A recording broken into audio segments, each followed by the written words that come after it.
नमस्कार. आजच्या ब्लॉगमध्ये तुमचं सगळ्यांचं खूप खूप स्वागत आहे. आणि आज आहे दीप अमावस्या किंवा दीपपूजा आणि गटारी अमावस्या सुद्धा म्हणल्या जात्या. तर प्रत्येक दोन यांनी ओळखल्या जाती. तर चला आज आपल्याला दिव्यांची पूजा करायची. सगळे दिवे घरातले काढून स्वच्छ करून आणि त्यांची संध्याकाळी आता पूजा करायची. तर चला ती तुमच्याबरोबर मी शेअर करणार आहे. तर कशा पद्धतीने पूजा मांडायची किंवा काय करायचं ते जेवढे आपले दिवे असतील तेवढे स्वच्छ करून छानपैकी याची पूजा मांडायची. साध्या सिंपल पद्धतीने पूजा मांडणार आहे आपण. तर व्हिडिओ शेवटपर्यंत नक्की बघा. तर बघू शकता सर्व तयारी करून घेतली आपण पूजाची. तर ह्या पद्धतीने आपण जेवढे दिवे आहे तेवढे स्वच्छ धुवून पुसून ठेवून द्यायचे. पूजाचं सगळं साहित्य आपण रेडी करून घेतलं. इथं रांगोळी सुद्धा काढून घेतली. तर बघू शकता इथं पूजाच्या साहित्यामध्ये अक्षदा, फुलं, लाया, खडी साखर आणि दिवा लावून घेतलाय आपण. तर पूजा करायच्या अगोदर इथं दिवा वगैरे लावून घ्यायचा आणि इथं चौरंग घेतला. चौरंग इथं पुसून घेतला आपण. छोटीशी रांगोळी काढून घेतली. त्याच्यावर जे आपल्याकडे कितपत दिवे त्या पद्धतीने आपण अक्षदा घालून घ्यायच्या. इथं याचे तुम्ही नागिनीचे पानं सुद्धा घेऊ शकता. तर आंब्याचे पानं घेतले मी इथं 5 आणि इथं 5 पानं सुद्धा ठेवून घेतले. आणि एक आपण आता सुपारी छानपैकी इथं अभिषेक करून किंवा धुवून तर अशी घेणारे गणपतीचं प्रतीक म्हणून. आणि गणपतीची सुरुवातीला कुठल्याही पूजामध्ये गणपतीची पूजा केल्या जाते तशीच आपण इथं सुपारी ठेवून गणपतीची पूजा करून घेतली. आणि मग नंतर बाकीची पूजा आपण करून घेणार आहे. तर बघू शकता तर इथं दिवा वगैरे लावून ठेवलेला आहे अगोदर. इथं गणपतीची पूजा करून घेतली. आणि आता बाकीचे जे सामाय आहे दिवे छोटे मोठे त्याच्यामध्ये आपण तिळाचं तेल घालून आणि इथं वाती सुद्धा ठेवून घेणार आहे. तर तुम्ही तिळाचं तेल नसेल तर तुम्ही साधं आपलं रेग्युलर तेल टाकलं तरी चालेल.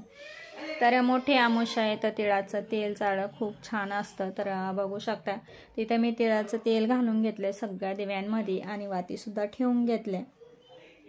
तुम्हाकडं दगडाचा दिवा असतो मोठा तो असला तरी तो लावू शकता किंवा मातीचे असले तरी ते सुद्धा लावू शकता. छोटे मोठे काय असेल ते ह्या दिवशी भरपूर दिवे लावले तरी खूप छान होतं आणि छान असतं दिवे लावलेलं. तर बघू शकता तर इथं माझ्याकडे 2 मोठ्या समय आहे तर मी एकसारख्या संख्येने इथं ठेवून घेतल्या. बाकीचे सुद्धा दिवे आपण आता ठेवून घेणार आहे.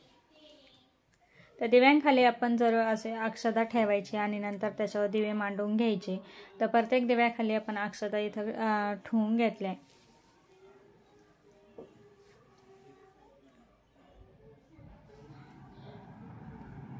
तर ह्या पद्धतीने दीपपूजा करते. तर दीपपूजा म्हणू शकता किंवा गटारी अमावस्या सुद्धा म्हणू शकता. तर ह्या दिवशी संध्याकाळचं दीपपूजा सुद्धा केल्या जाते आणि खूप छान वाटतं ही दीपपूजा केल्याने. तर बघू शकता परंपरा आहे म्हणून करायची असं नाही. तर खूप सुंदर वाटतं. तर जर तुम्ही सुद्धा करत नसले तर करत जा पूजा. तर एकदा केल्या तुम्हाला परत दरवर्षी सुद्धा मनाने लगेच पूजा करूशी वाटेल. तर बघू शकता ह्या पद्धतीने आपण आता दिवे लावून घ्यायचे.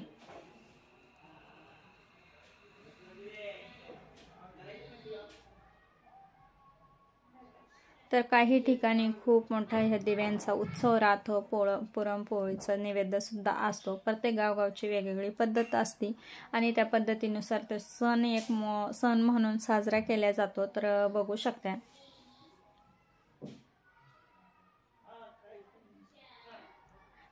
तर इथं कणकेचे सुद्धा दिवे केले जाते. तर बघू शकता गोळ घालून किंवा तसे. तर इथं मी जे रेग्युलर आपले दिवे त्यांची पूजा केली. तर बघू शकता कणकीचे वगैरे दिवे ते सुद्धा करू शकता. 5 दिवे तुम्ही जरूर करा. आणि ते गोळ घालून किंवा असे केले तरी पण लावण्यासाठी ते सुद्धा केले जाते. दगडाचे दिवे असेल तर दगडाचे सुद्धा दिवे लावल्या जाते किंवा मातीचे सुद्धा भरपूर प्रमाणात जेवढे असतील तेवढे सुद्धा तुम्ही दिवे लावू शकता.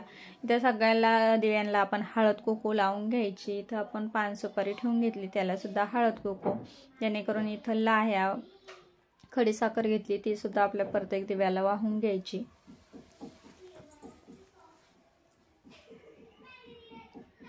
तुम्ही अजून फुलं वगैरे फुलांनी सुद्धा सजवू शकता किंवा हार घालू शकता. तर इथं मी थोडेसे फुलं होते तेच फुलं वाहून घेतले. तर बघू शकता ते तर साध्या सिंपल पद्धतीने पूजा मांडली पण खूप सुंदर वाटते आणि घरात सुद्धा खूप सुंदर वाटते.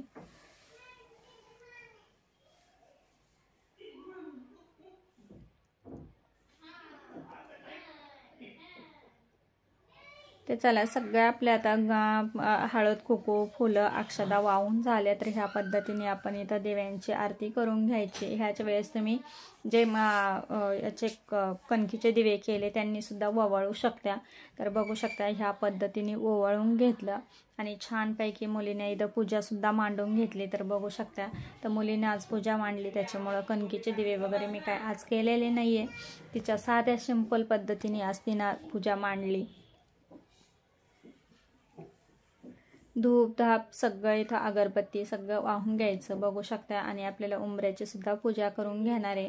तर छानपैकी इथं पूजा वगैरे मांडून झाली आता। आणि छोटे छोटे माझ्याकडे कंदील होते, ते कंदील सुद्धा तिने मांडून घेतले, त्याच्यामध्ये खूप सुंदर दिसते।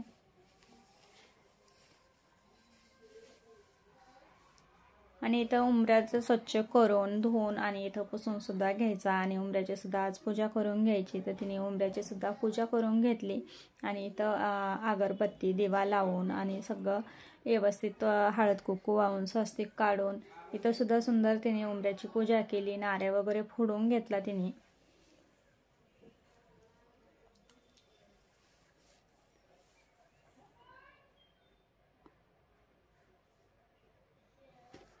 तर बघू शकता छानपैकी उंबऱ्याची पूजा झाली आपली, देव्यांची सुद्धा मस्त अशी पूजा झाली। तर तुमच्याबरोबर मी साधी सिंपल पूजा शेअर केली। आजचा व्हिडिओ तुम्हाला कसा वाटला? धन्यवाद।